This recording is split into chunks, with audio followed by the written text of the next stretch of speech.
हमारा आज का नावल मेरी most most favourite novels collection में से एक बहुत इंटरेस्टिंग नावल है। मेरे कहने पे ज़रूर सुनना है, यकीनन आपको बहुत बहुत पसंद आएगा।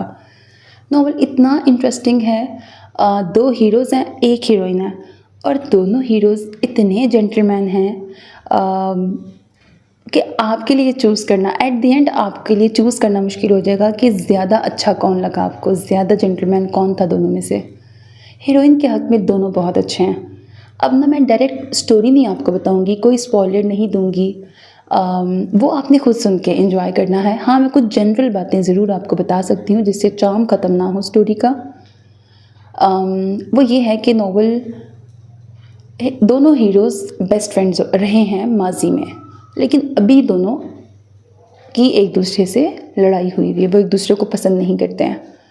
अब आपको ये लग रहा होगा कि टिपिकल नॉवेल्स की तरह शायद दोनों को एक ही लड़की से प्यार हो गया होगा, जैसा अक्सर होता है, तो फिर इसलिए उनके दरमियान दूरियां आ गई होंगी।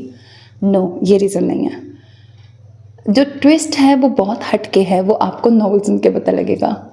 हाँ, लेकिन दोनों की ही बारी बारी हीरोइन के साथ शादी होगी और दोनों ही एज अ हस्बैंड बहुत परफेक्ट हैं। दोनों जिसको कहते हैं ना एक्चुअली में जेंटलमैन, बीवी के लिए पागल, बीवी की इज्जत करना, उसके लिए पागल, मर मिट जाने वाले ऐसे हस्बैंड्स हैं जो कि बहुत रेयर मिलते हैं एज यू ऑल नो। तो नॉवल की ऑफ कोर्स हैप्पीएस्ट एंडिंग है, बहुत इंटरेस्टिंग है, मतलब हर इमोशन है। इनमें से एक हीरो को पता ही नहीं लगता उसकी, मतलब मैं उसको तो पता होगा, ज़ाहिर है राइटर ने लिखा है। वैसे मैं आपको बता रही हूँ कि जब वो बात कर जाता है लेकिन वो उसकी बात बहुत फ़नी सी होती है, उसको पता नहीं होता, वो नॉर्मल डायलॉग बोल जाता है, लेकिन मुझे उसका डायलॉग पढ़ते हुए हंसी आती थी। और दूसरा तो वैसे ही बीवी के लिए पागल था, तो पहली शादी होगी फिर दूसरी शादी क्यों होगी, सब कुछ नावल सुन के पता लगेगा। बड़ा इंटरेस्टिंग नावल है मेरे कहने में, आपने इसको ज़रूर सुनना है, फिर अपना फीडबैक भी देना है।